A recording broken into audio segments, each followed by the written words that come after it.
Our first guest on this edition of Perspectives is Ellen I'm going to have to do the phonetic on this, Niemitalo. Am I right? Yes. Golly, I love it. You're with the Tulsa County Health Department. Yes. You are in a position to help explain what's going on out there. I came across an article in the paper 3, maybe 4 weeks ago, and this is the first chance we've had to sit down and really discuss it. Okay. The numbers for STDs through the roof. What do we need to do about it? Well, there's a couple of things that we definitely need to look at in public health. One is identify and treat infections as they're occurring, and the second one is prevent new infections. So, at the health department, we're looking at addressing that in a couple of different ways. How? Well, one, at all of the main Tulsa Health Department sites, as well as the county health departments across the state, people can come in and they can get testing and treatment for the common sexually transmitted diseases. So that would be the first step. We treat if we think someone has been in contact with someone who has one of these common STDs. And in Oklahoma, we actually have started a new program called Expedited Partner Treatment, and that's just been in effect for the last few months, where if someone does have a diagnosed case of gonorrhea or chlamydia, they may actually pick up treatment for their partners without their partners having to come in. So we're trying to, one, treat the infections and prevent future spread. There are a couple of directions we can go here, but Okay. I don't want to leave the direction you've established before I do. Okay. I know, as you do, that there are folk out there who are going to say, oh, hey, you know what? That's not a problem for me. I'm okay. And they're not going to bother to be tested. They're not going to come in. Mm-hmm. So that accounts for some of the numbers. Is there any one age group that's showing more of an increase than others? Well, in Tulsa County, the highest incidence is in the 20 to 25-year-old age range, which is not all that surprising. That tends to be a very active age group. And back to your original question, though, or statement, the tricky part about some of these diseases is they're asymptomatic. 75% of people with a chlamydia infection show no signs of infection. So they wouldn't know. They don't know.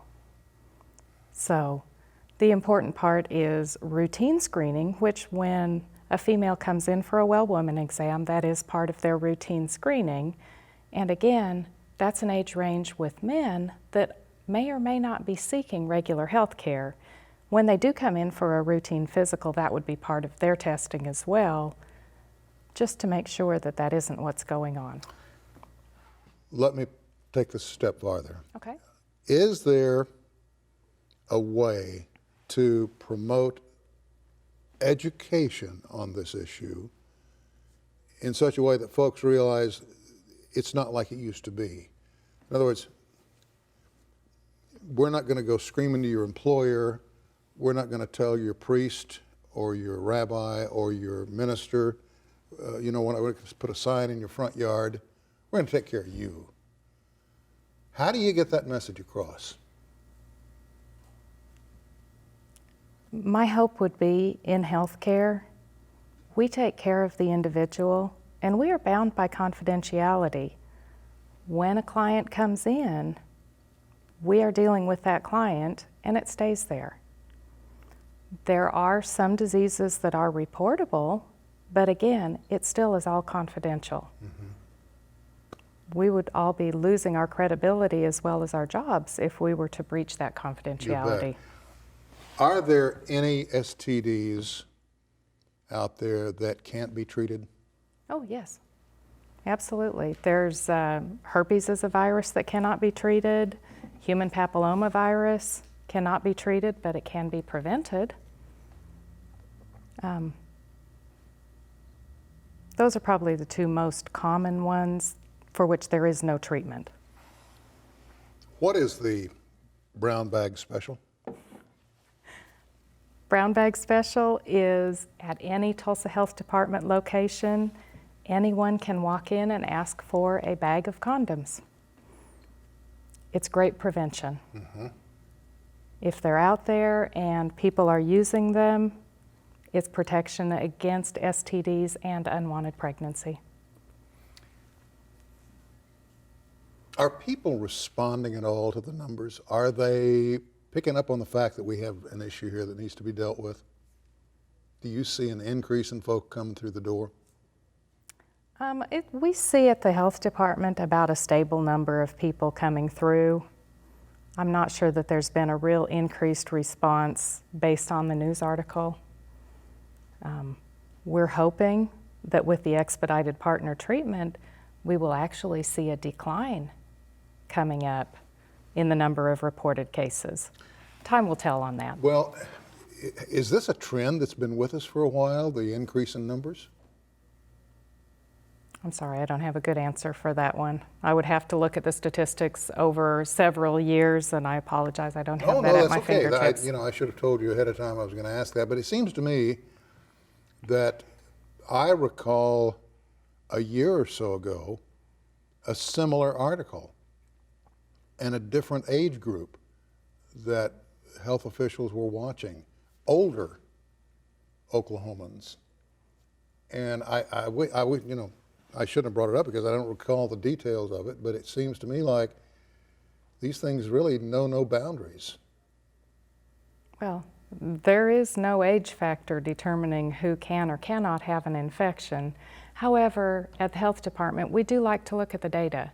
We look at the statistics of who is having the cases, what age group they are, and that, to my recollection, has stayed relatively consistent for the gonorrhea and chlamydia. It has been about the 20 to 24 year age range that has the highest incidence.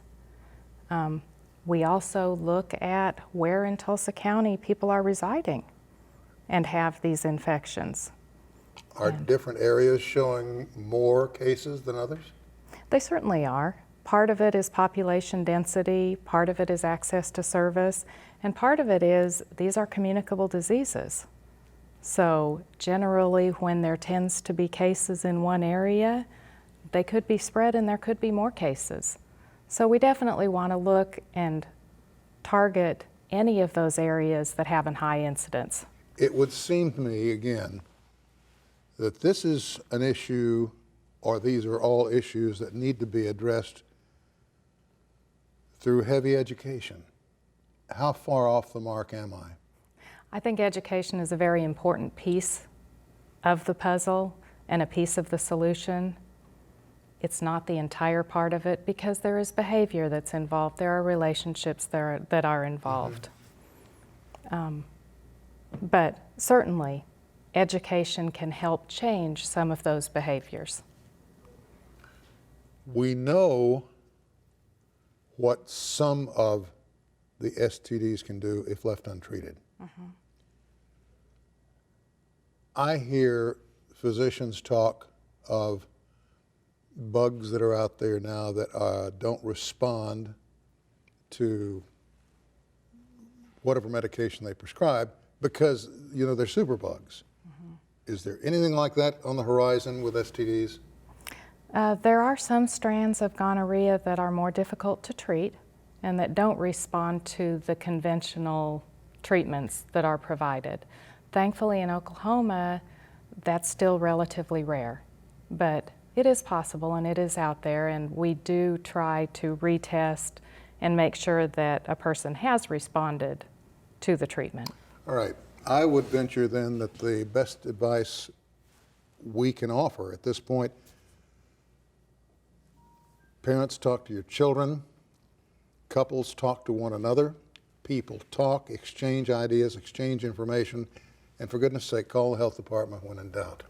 Right. Call the health department, call your primary care provider, look online at a reputable website, WebMD, the Mayo Clinic, the Centers for Disease Control. Those are all reputable sites. And get your information, get informed, know what's out there, know what your risks are. When you're choosing certain behaviors, you do want to know what the risks are and also choose to protect yourself.